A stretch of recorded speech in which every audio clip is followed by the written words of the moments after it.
Well, we have something on our minds, and this is just going to be a quick episode. But we're really touched and concerned about the suicides that have just happened, right? Yeah. Anthony Bourdain and Kate Spade, two high-profile people who seemingly had a lot going for them that both committed suicide within a week of each other. And it's gotten people talking about suicide and the risk of suicide. 45,000 people commit suicide a year. It's the 10th leading cause of death in the U.S. And it's a big deal. It is. And we just had in Raleigh a suicide awareness event, the Eddie's Fest. Eddie was a musician that happened yesterday who committed suicide. And they're trying to raise awareness about suicide. It's on our hearts. It's on our minds. And we want to talk to you about it. And we want to offer the suicide hotline and say something to you about if you have a loved one who is depressed. Yeah. And I think it's so hard to spot in people in general. And then when we're in a intimate, committed relationship, it still can go on in there, right? Those relationships obviously are not immune to suicide. It happens. It affects everybody. It does. No matter how successful you are, how unsuccessful you are, whether you're in a deep, committed relationship, whether you're single, it just affects everybody and can affect everybody. And it's so painful, right? Yeah, it's absolutely. So permanent for their families, the spouses and children. And I just ache for the people who have gone through this and have suffered, family members deciding that this was their only way out. Yeah. And I think maybe just real quickly, we just want to offer just some things to look out for, some things to just be aware of, right? I've seen a lot of people on social media like encouraging people that are struggling with suicidal thoughts and depression to reach out to people.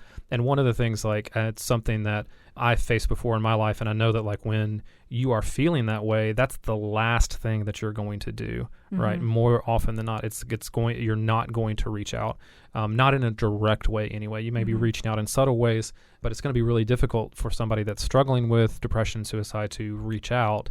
And so we want to offer people some things to look for, or how to react to people when these kind of issues come up, when you see depression in somebody else, and not in a way that is blaming at all, right? Because if somebody that you have loved has committed suicide, it is not your fault. It is not your fault. It is absolutely not your fault.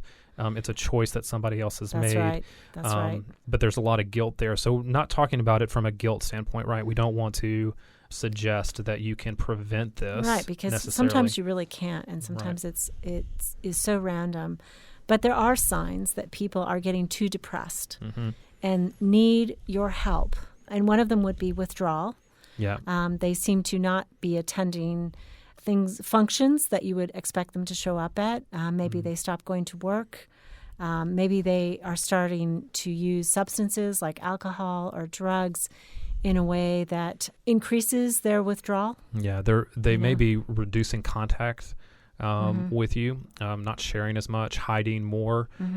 Those are some of the more obvious signs if somebody is changing their pattern of behavior that's normal for them, right? Particularly in a relationship with you, if that pattern starts to change, and you notice a lot of that withdrawal, then that's something that you might want to be aware of and reach out to them at that point. Exactly. Certainly when you see visible signs of distress, they're not grooming, they're not bathing, all of that would be, an emergency kind of alert. Yeah. A person is not caring for themselves. They're telling you they haven't eaten in days or something like that. Yeah, I think the less subtle one is just a loss of hope, right? I think hopelessness is one of the chief contributors to suicide. And so this one takes maybe a little more awareness just to kind of see, but it may be loss of hope. Maybe they stop talking about the future, right? They stop talking about what they want out of the future, or talk about it in terms of if the future that they want is never going to happen. Yeah. And that they've or in a series of losses, like a job loss, a divorce.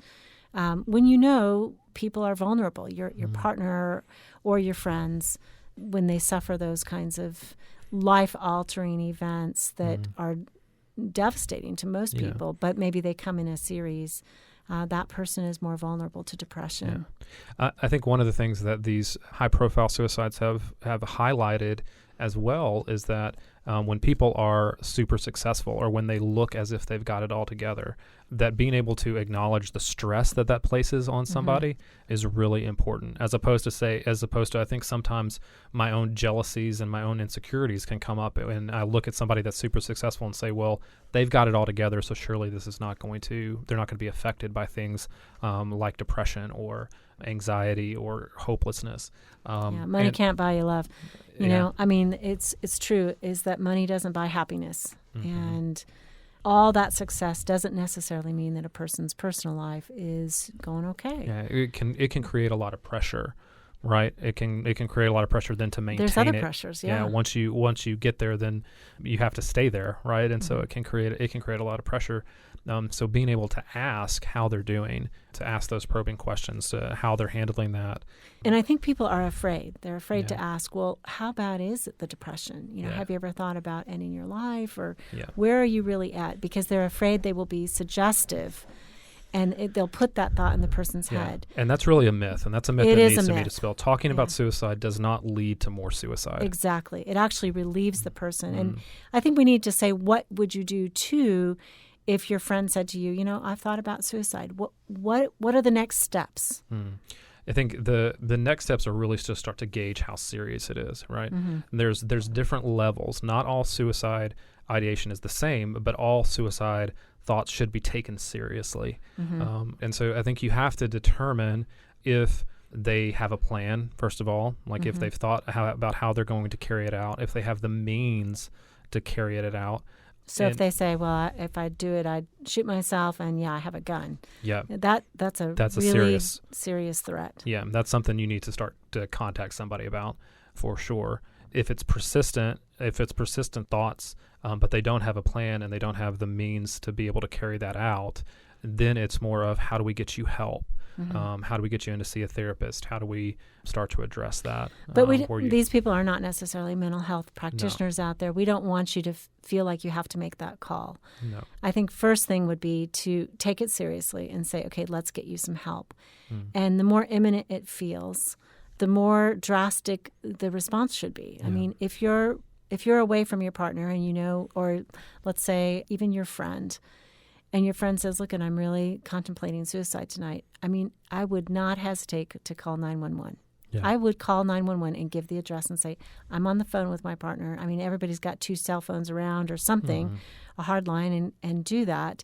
Get them help immediately, because many times it's, their brain may be sort of in a spot where they're not making good decisions. So I would say better to be too drastic in terms of your response than not drastic enough. That's right. And I think talking to people, one thing you can say is, I know that maybe what you're feeling is you've got lots of bad feelings. Yeah. But there are better ways to get rid of bad feelings than getting rid of yourself. Yeah. We can help you get rid of the bad feelings. Yeah. Let us help you.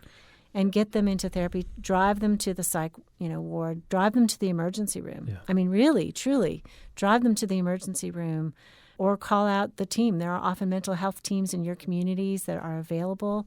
We're going to give you a number here in a minute that is the suicide hotline. If you are struggling with depression, we want you to call, because the statistics show they really help with people who have contemplated suicide. Yeah, and I think more than anything, one of the things that you can offer people is just your presence there, right? The idea that I'm with you through this. I care. And I care about you. I want you here. I don't think trying to talk them out of those thoughts is necessarily the best thing. But admitting, these are thoughts that you're having, and we're going to be here no matter what you need to kind of get you through that. If you're a young person listening to, I would encourage you to tell your parents, even if you think it's a confidential issue, or tell the friends' parents. Tell people who can take action, maybe who have more resource than you. Yeah. There are some secrets that are not meant to be kept secret. This is not something to keep secret. But this affects a lot of people, and so it's not something where we're calling somebody abnormal, or we're singling them out, or that's going to you can get through suicidal thoughts. Yes, right? There are yes. resources. You're able to get through it. Depression can be healed. It can be healed, and so taking the stigma off of it starts to allow us to talk about it, right? Right. And when somebody says that they're doing that, then we can start to move and take action. But the National Suicide Prevention Lifeline, it's available 24 hours every single day. It's confidential help that you can get for free. That number, if you need it, is 1-800-273-8255. Once again, 1-800-273-8255. 8255. Reach out. Don't be afraid to ask, right? And dig into each other's lives, because it's too important. We need you here. So Exactly. the We world want needs you you here. Yeah, absolutely. Call for help.